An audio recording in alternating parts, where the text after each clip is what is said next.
South ఇండియాలోనే అతి తక్కువ ధరలకి రత్నాలనందించే ఏకైక సంస్థ 6JVR. ఈవెన్ దో చూడాలని ముందు కూడా సౌందర్య గారి డిఫరెంట్ ఉంటది ఆ స్లాంగ్ అవును. కొంచెం చాలా she's a darling. Hmm. She was అని అనిపించదు ఎప్పుడు నాకు. సినిమా చూస్తుంటే లేకపోతే ఎక్కడన్నా తన పోస్టరో ఫోటోనో చూస్తే షీ ఈజ్ దేర్ అన్నట్టు అనిపిస్తుంది. అండ్ ఈవెన్ దో డబ్బింగ్ చెప్పేటప్పుడు ఎమోషనల్ కళ్ళంబడి నీళ్ళు వచ్చే సీన్స్ ఉంటాయి కదా మేడం. బా వాట్ అన్ యాక్ట్రెస్ అనిపించిన హీరోయిన్ ఎవరు మీకు? నేను సందర్భాలు గుర్తు తెచ్చుకుంటున్నాను హీరోయిన్స్కి అంత ఇదిగా. ఒకటి శ్రీరామరాజ్యం చెప్పినప్పుడు నాకు అలా అనిపించింది. ఒక సీన్ నేనేంటంటే అండి సీన్ టు సీన్ చెప్పేస్తాను. ఇప్పుడు డైలాగ్ టు డైలాగ్ చెప్పే అలవాటు నాకు లేదు. ఒక సీన్ చూసి కంప్లీట్ గా వన్ ఫుల్ సీన్ చూసి, అంటే ఒక 12 లైన్ల డైలాగ్ ఉన్నా ఆ డైలాగ్ మొత్తం చెప్పే ప్రయత్నమే చేస్తాను. That's my style. అలా చెప్తేనే ఒక ఫ్లో ఉంటుంది అనేది నా నమ్మకం అనమాట. సో అలా నేను ఫీల్ అయింది శ్రీరామరాజ్యం సినిమా, శ్రీరామదాస్ ఒకటి, ఆ తర్వాత పోతే పోనీ అనే సినిమా వచ్చింది ఒకటి, అవును. సింధుతులాని. ఆ సినిమా డబ్బింగ్ చెప్తున్నప్పుడు అండ్ ఇలా చెప్పుకుంటూ పోతే గోదావరి సినిమాలో తను లాస్ట్లో డైరీ చదువుతుంది. అంటే చాలా సందర్భాలు ఉన్నాయి అలాగా కళ్ళనీళ్ళు. కత్రినా కైఫ్ది మల్లీశ్వరి సినిమా అనుకుంటా, ఆ లాస్ట్లో ఒక డైలాగ్ చెప్తుంటాను. ఒకసారి పెళ్లి కానీ ప్రసాద్ అనరా? పెళ్ళిగాని రోషనా? పెళ్ళైన రోజు ఆ పెళ్ళైన రోషనా, ఓకే. పెళ్ళి కాని ప్రసాదు అని అరుస్తుంది. ఇది ఎక్కడ ఏసీ నది railway railway station. Station.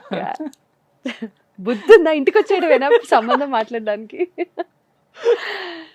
Such a wonderful films and wonderful dialogues.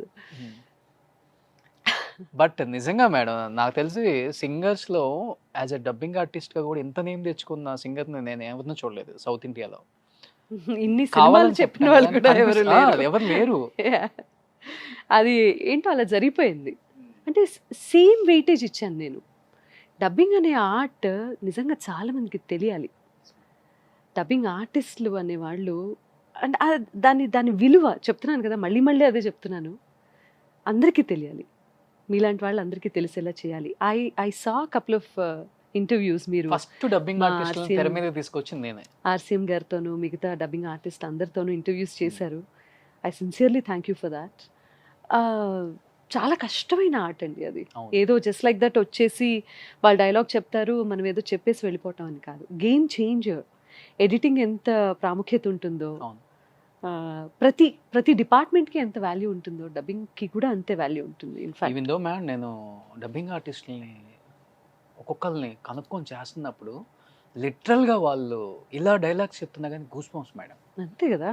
నటీనటులు నటించేది ఒక ఎత్తు అయితే కొన్ని సందర్భాల్లో దానికి 2 3 ఎక్కువ ఎక్స్ప్రెషన్ డబ్బింగ్ ఆర్టిస్ట్ ఇచ్చి వాళ్ళ నటనని కూడా తెర మీద బ్యాలెన్స్ అయ్యేలాగా కూడా చేసినటువంటి సందర్భాలు చాలా ఉన్నాయి. సో అలా అన్సంగ్ హీరోస్ ఎస్పెషల్లీ చెప్పాలి అంటే. అంతే. అంటే తెర ముందు తెర వెనక ఎంత కష్టపడతారని తెలియదు కదా. అవును. అండ్ ఇంకొకటి మేడం ముఖ్యంగా మేల్స్ కంటే ఓకే, బట్ ఫీమేల్స్కి అటు ఫ్యామిలీని ఇటు మీ రెండు రంగాలని చెప్పాలి, డబ్బింగ్ రంగం, సింగింగ్ రంగం. నాకు డబ్బింగ్ రంగం, సింగింగ్ రంగం మాత్రమే కాదు కదండి. నేను యాంకరింగ్ చేసేదాన్ని, చాలా ప్రోగ్రామ్స్ హోస్ట్ చేసేదాన్ని, and then couple of programmes నేను జడ్జ్గా కూడా వ్యవహరించాను. జడ్జ్ చేశారు. అండ్ అవుట్డోర్స్ ప్రోగ్రామ్స్ అంటూ వెళ్ళేదాన్ని.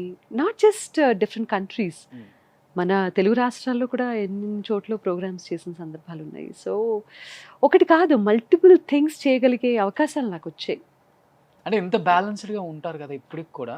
ఫ్యామిలీ సపోర్ట్ ఎలా ఉంటుంది సునీత గారు? 100% ఫ్యామిలీ సపోర్ట్ లేకపోతే From ఎవరు day ఏమీ one నుంచి. చేయలేరు. I'm not 100%. talking today. ఈ రోజునే కాదండి, ఈరోజు నా జీవితంలో ఇంకో మనిషి తోడు యాడ్ అయింది అంతే. అంతకు ముందు నన్ను అంటే ఇంటికి వెళ్తే మా అమ్మ చక్కగా నాకేం కావాలో ఆవిడకి తెలుసు అన్నీ. ఇది తినమ్మా అది తినమ్మా అని చేసి పెట్టడం, పిల్లల్ని చూసుకోవటం. నేను లేని సందర్భాల్లో I never miss my kids parent teacher meeting ఎప్పుడు. వాళ్ళు స్కూల్లో ఉన్నంత కాలం. కాలేజ్కి వచ్చిన తర్వాత కొంచెం వాళ్ళంటూ కొంచెం ఇండివిజువాలిటీ వాళ్ళకు ఉంది కాబట్టి నేను కాలేజ్లో ఉన్నప్పుడు వదిలేసానేమో, కానీ స్కూల్లో ఎప్పుడు నేను వాళ్ళ ఏ యాక్టివిటీ మిస్ అవ్వలేదు. It's all about how we balance.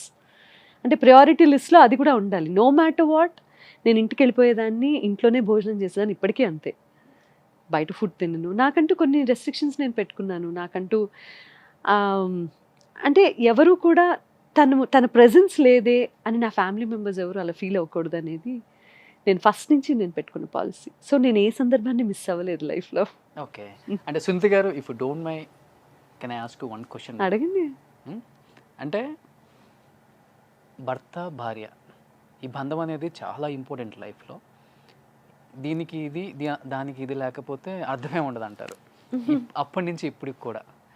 And మీకు తెలిసి తెలియని వయసులో, అంటే చాలా చిన్న ఏజ్లోనే పెళ్ళి అయిపోయింది. వెంటనే పిల్లలు, లైఫ్, ఇటు పక్కన లైఫ్ చూసుకోవాలి, ఇటు పక్కన కెరీర్ చూసుకోవాలి, రెండు బ్యాలెన్స్డ్గా ఈ రోజు వరకు కూడా స్టేబుల్గా ఎక్కడ అంటే ఎలా చెప్తారు, కొంచెం కూడా ఇట్లా అయిపోయింది నా లైఫ్ అనుకోకుండా. ఏమైపోయింది నా అంటే లైఫ్? బానే నేను ఉంది చెప్తున్నాను, కదా. అప్పుడు కూడా మేడం, ఎప్పుడైనా బానే ఉంది నా లైఫ్ ఎప్పుడు గురించి. నేను ఎప్పుడు అనుకోకుండా బయటకు వచ్చి కొనసాగుతుంది కదా. ఇది ఇలా ఉంది అలా ఉంది బాలేదు. నా ఫోకస్ అంతా నా కెరీర్ మీద ఉంది, నా పిల్లల భవిష్యత్తు గురించి ఉంది. పిల్లలు ఉన్నారు కాబట్టి నేను ఎప్పుడు వాళ్ళ ముందు నా ఎక్స్ట్రీమ్ ఎమోషన్స్ కానీ నేను ఇమోషనల్గా లోనైనటువంటి సందర్భాలు ఎప్పుడు ప్రస్తావించలేదు. అసలుకి నేను ఎప్పుడు అంటే నాలో నాకు ఒక బ్యాలెన్స్ ఉంది, నాకు ఒక మెచ్యూరిటీ ఉంది, లైఫ్ అంటే అవగాహన ఉంది, మనుషులంటే అవగాహన వచ్చింది. ఓకే, సో నేను చేయాల్సిన పనులు అది చేస్తే తప్పించి బతుకు బండి నడవదు అని ఎప్పుడైతే అర్థమైన రోజున నేను ఇట్లాంటి ఇష్యూస్ మీద ఎందుకు ఫోకస్ పెడతాను? ఏం జరగాలో చూస్తాను కానీ జరిగిపోయిన దాని గురించి ఎందుకు ఆలోచిస్తాను? అంటే ఎస్పెషల్లీ టైం వేస్ట్ చేయటం ఎందుకు? మీ మ్యారేజ్ అయిన తర్వాత పెద్ద ఎత్తున విమర్శలు అయితే వచ్చాయి మేడం. ఏ విమర్శలు రావటం నేను ఎప్పుడు చూడలేదు. నేను పెద్ద ఎత్తున విమర్శలు వచ్చాయి. నాకు ఇదే అర్థం కాదు. జర్నలిస్ట్ ఎవరు మాట్లాడినా సరే విమర్శల గురించి మాట్లాడతారు. నేను కలిసిన ప్రతి ఒక్కళ్ళు వాళ్ళ ఎంత ఆత్మీయంగా మంచిది మంచిది నేను తీసుకున్న నిర్ణయం మంచి చెడు నిర్ణయించే హక్కు అధికారం ఎవరికీ లేదు. అలా అయితే సమాజంలో ఉన్న ప్రతిదీ నిర్ణయించే హక్కు అధికారం ఎవరికీ లేదు. ఎవరి జీవితం వాళ్ళది, ఎవరి నిర్ణయాలు వాళ్ళవి. గౌరవించగలిగితే గౌరవిస్తారు, అంతేగాని దానికి పని పాట లేని వాళ్ళు చేసే పనులన్నీ ఇట్లాగే ఉంటాయి. ఓకే, ఏదో ఒకటి ఈకలు పీకే వాళ్ళు ఉంటారు, లేకపోతే why you wasting so much of your life, so much of your time, precious time. Covid తర్వాత కొంచెం అన్న బుద్ధి రావాలి కదా.